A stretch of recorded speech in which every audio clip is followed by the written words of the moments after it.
Le groupe Nujapa Mining, GBG, GGE continue à se faire une place de choix dans le secteur minier guinéen.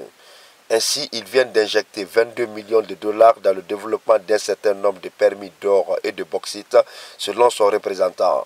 Ce financement fait suite à la demande des autorités du ministère des Mines, selon laquelle toutes les sociétés minières devraient présenter le cash dans les banques primaires guinéennes.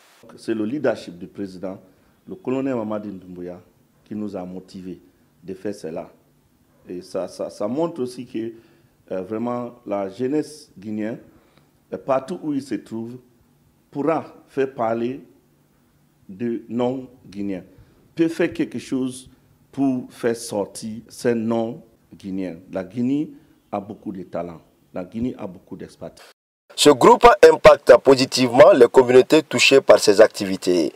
Entre autres, l'emploi direct et indirect de 7000 jeunes, la construction de la mosquée de Sidikila, la rénovation et l'équipement du centre de santé de Kinyaba pour ne citer que cela.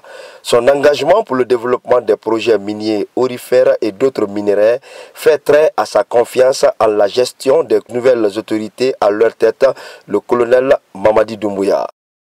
Quand tu es implanté dans une localité, il est important que cette localité sente l'impact positif de cette société.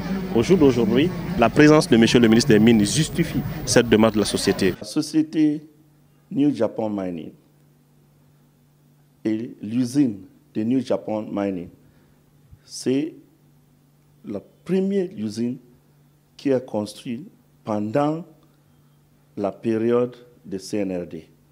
On a eu la collaboration de toute l'administration minière, la collaboration de tous les investisseurs, la collaboration des communautaires pour réaliser cette grande usine. Le groupe compte réaliser des infrastructures d'envergure et d'ouvrages de franchissement dans les zones concernées par le projet et une piste d'atterrissage à Mandiana avec un coût estimé à 4,5 milliards de dollars. Une somme qui pourrait aider à répondre à la demande incessante des populations pour l'amélioration de leurs conditions de vie. Avant de recevoir ces équipements, la couche de peinture était complètement endommagée. Les lits encore, vous voyez, les matelas étaient en mauvais état. Donc chacun se plaignait. C'est comme si ce n'était pas une structure sanitaire. Mais aujourd'hui, ça nous réconforte. Tout le monde, vraiment, vous avez vu l'ambiance qui règne actuellement. Nous réconforte à plus d'un titre parce que ce sont des infrastructures sociales de base que la population réclamait depuis fort longtemps. Et avec cet édifice encore de cette envergure, et ça nous réconforte à plus d'un titre. Son respect pour l'environnement, le traitement efficace des travailleurs et l'attention accordée aux populations riveraines ont fait du projet de ce groupe meilleur projet minier d'Afrique 2022 en France. Je suis prêt à aller plus loin en avant pour gagner plusieurs trophées, pour ouvrir plusieurs mines en Guinée, pour aider pour le développement de ce pays que le président a pris tout le risque pour changer ce pays. Félicitations.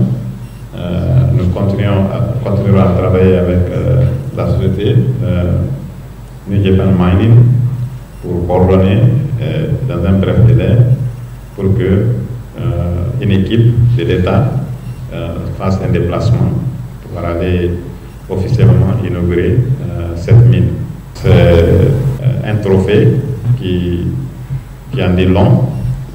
Nous espérons que New Japan Mining va essayer de répliquer ça sur le terrain en Guinée ici. Ce projet du groupe Nujapa Mining GBG GGE, une fois réalisé, doit impacter positivement l'économie nationale à hauteur de 35% selon les études.